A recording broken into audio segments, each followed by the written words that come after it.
Russell Westbrook. You love the Philadelphia Eagles. Let me get a hell yeah! What's going on, guys? Welcome to another edition of Party on Broad. Joining me today is the host of the Feed to Embiid. He is Austin Krell. Check out the Feed to Embiid on Twitter at the Feed to Embiid and Mr. Austin himself at Krell TPL. What's up, man? What's going on, Deibs? It's just another Monday. It's June 1st. I turn 24 next month. So, it's what can I say? Not a lot going on. We're in yellow phase in Philadelphia, so just taking it one episode of The Office at a time. What can I say? Awesome. Also joining us today is my man, Thiago. Follow him on Twitter at tscabby. How you doing, Thiago? I'm doing great, man. I didn't know it was Austin's birthday, so happy birthday. And I'm sure there are better ways to enjoy your birthday than locked up in a basement, but better days ahead. Well, it's next month, so we got time. Oh, next month. Well, it will get better next month. Do you want this for your birthday, Austin? I'll take whatever I can get for my birthday. I'll tell you Nope. No bobblehead for you. That's mine. All right, let's talk about Anthony Edwards today. We are going to break down Anthony Edwards, who he is, what are his strengths, what are his weaknesses, and who are the best fits in the NBA for Anthony Edwards. Austin, you wrote an awesome article on this guy at thepaintlines.com. Go ahead, man. Tell us, who is Anthony Edwards? So he is ceilings in this draft, 25 from Atlanta, Georgia. And, he's definitely one of those very high ceiling guys. He's also you're kind of like unsure as to where he falls because he did exhibit some inconsistencies. Yes, he averaged over 19 points a game for a pretty disappointing Georgia team this year. But his slash line was, I think he shot pretty abhorrently. It was like 40.2 from the field, 29.4 from three, and then 77.2 from the free throw. The turnover ratio of nearly 1-to-1. So, I mean, the ball is obviously in his hands a ton, and he was, sometimes helping his team and winning games with them. Sometimes he was also hurting this team. I think he's ultra skilled, but I do have some concerns about is he a sure thing? Yeah. It would be my concern. And if I don't know about his confidence, like, is his mental fortitude one that will he fade? Like, will he ever doubt himself? Because if he doubts himself and his ability to score and shoot the ball, then you have a bad situation. But we'll dive into more of that later. Yeah, let's talk a little bit about Anthony Edwards' strengths. First things first, at least I'll start us off, then I'll head it over to Thiago. I think Anthony Edwards, oozes offensive talent, but I like his that big physical guard. Like, he's got a lot of measurables to this guy. Like, he's got plus size. I love his frame at the guard position. That's what attracts me the most. 6'5", 225 pounds with a 6'9" wingspan. He's got a really quick first step. So all that combined, that really kind of makes him a really intriguing player at the next level. What about you, Thiago? What's the strength of Anthony Edwards? Sure, yeah. For me, the athletic profile is something that really stands out. I mean, the size element is just when you watch Georgia, it's like, who's that big guard who just towers over every player out there? And the SEC, I mean, you have NBA type talent out there, so it really stands out when you watch him for Georgia. And I just see him as a supreme downhill attacker in the NBA, a guy who can really just beat you off the first step. And also really create off the dribble as a passer. So I think in the right scheme and the right system that enables him as a ball handler, I can really see Anthony Edwards just taking over the games as an isolation scorer.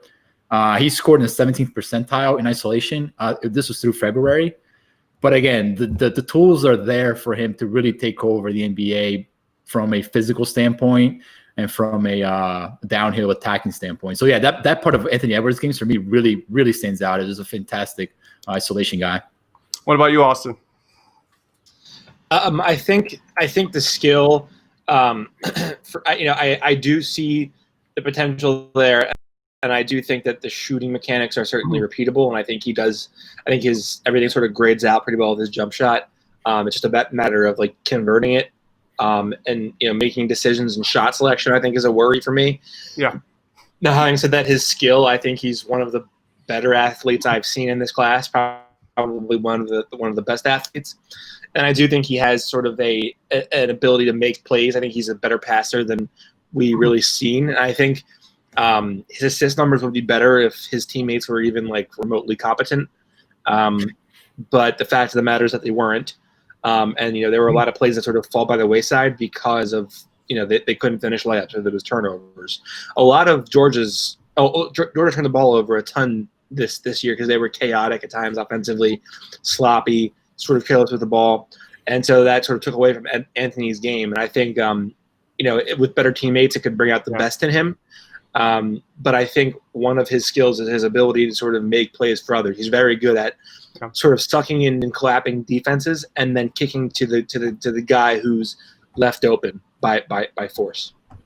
Yeah, man. When we start talking about weaknesses for this guy, you touched on it, Austin. I'm glad you did, because I'm not so sure if it's really his fault. But when I think of weaknesses, I think of shot selection. Edwards, seemed to force the issue way too much last year. 2/3 of his shots in the half court were jumpers. When you have the size of Anthony Edwards, and you don't see him going downhill in college, like that guy should make a living attacking the rim. And then you flip it on the other end, he should be much better at finishing through contact. He should be much better at attacking the paint than he showed. I just this is a guy that should be a lead at those things. And shot IQ and shot selections, those were the two weaknesses that I came up with this guy. What about you, Thiago? Yeah, to your point, when I was watching Georgia, I specifically wrote down on my notes, I hate Georgia's offense, and they need a new coach. So, I mean, that immediately stood out when I was. You don't like Tom Crean? On TV, I do, not on the sideline. Sorry, he just stood around a lot, and really, he didn't enable Anthony Edwards to be an attacking ball handler. So, that part of this game, I kind of put more on the coach than on Anthony Edwards himself. I mean, Austin saw more of him; he can speak to more of his makeup and aggressiveness.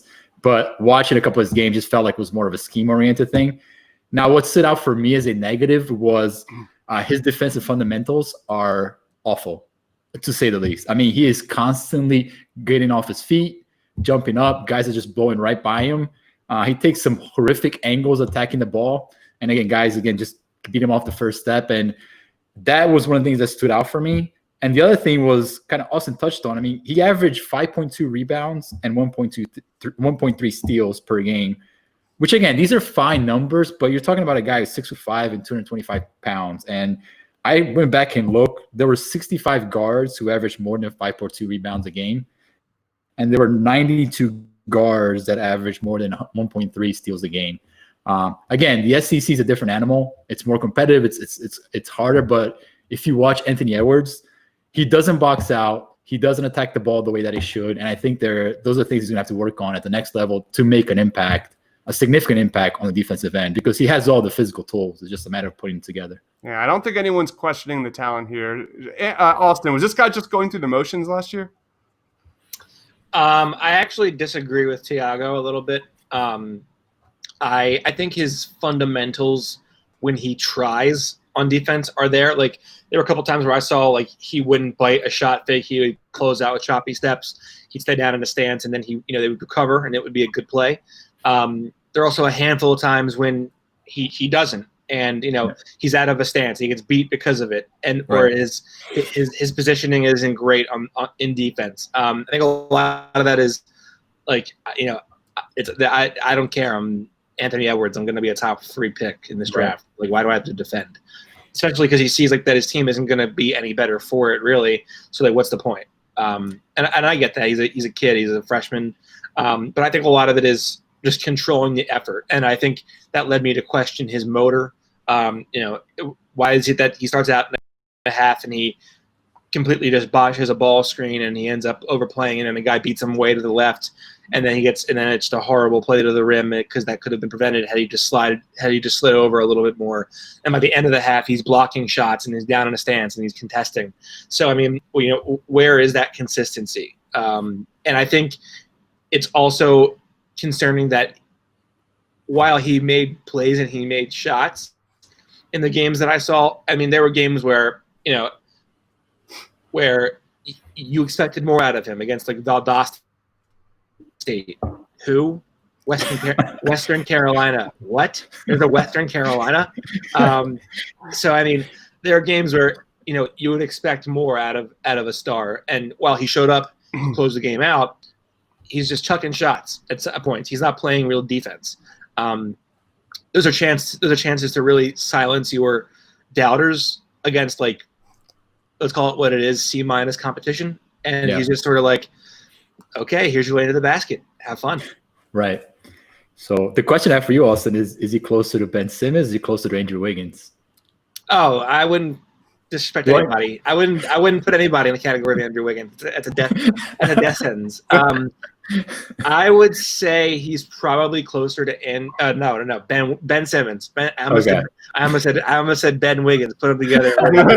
That'd be quite a player. But I would say he's probably closer to Ben Simmons, just because I think he's a little bit more like a player than Anthony. My God, Andrew Wiggins is. Wiggins is like more like an athletic sort of like scorer. And people like kind of bought the hype of out of high school. Anthony Edwards was a 19 points per game scorer, the undoubted best player on his team, and he came up big time and time again. I think his jumper is better with more understanding of shot selection. But I do think it's a good question. I think it's a very valid question. But I mean, I think it's more hot takey to call any potential number one pick closer to Andrew Wiggins than it is, say, Ben Simmons. So I'll err on the side of caution and give him the benefit of the doubt. Gotcha. Yeah, I'm with you on that one for sure.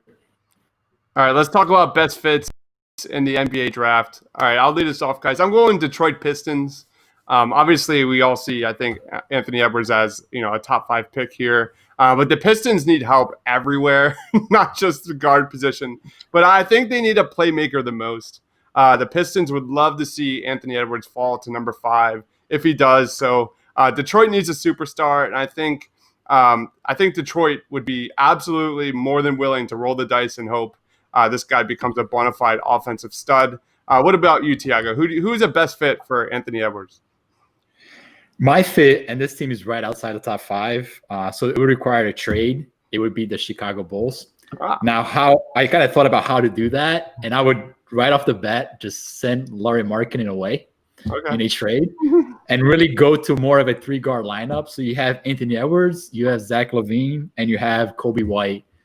I think it'd be really interesting to see that lineup because you can have Zach LaVine play off ball, play a little bit on ball, have them kind of play off each other.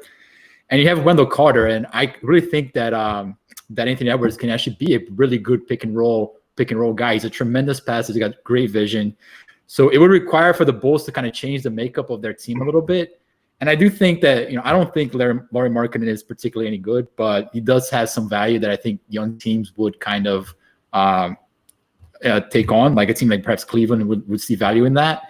And you have a guy like Thaddeus Young or Luke Kornet who slot in as kind of a catch and shoot guy for them at the 4. So it would be really interesting to see that come to fruition. Now, will Chicago make the move? I doubt it, but I think it would be a fantastic fit.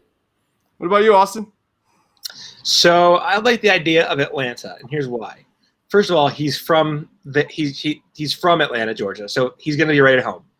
Don't have to worry about any of that sort of adjustment to the NBA life. He could, he would be right at home. He knows the area. That's comfort for him. Then I like the idea of the Hawks have Trae Young, who's on a superstar trajectory at age 22, 21.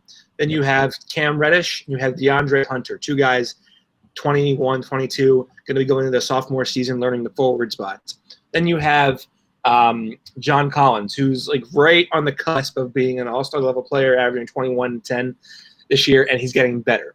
So you could potentially bring in a guy and have a 5-man starting lineup of all guys who are going to be like younger than 23, all of them, and all have like some level of stardom to them.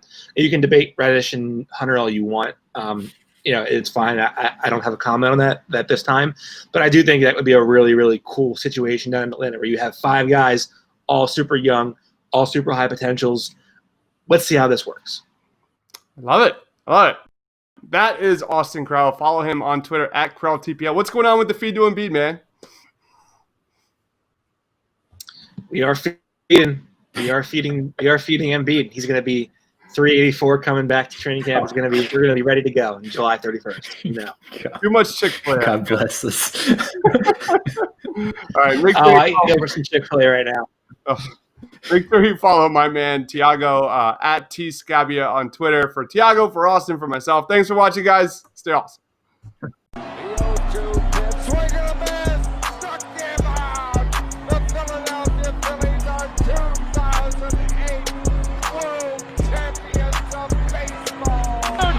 Sixers win it!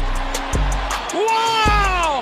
Oh man, Embiid just posterized Russell Westbrook. You love the Philadelphia Eagles? Let me get a hell yeah!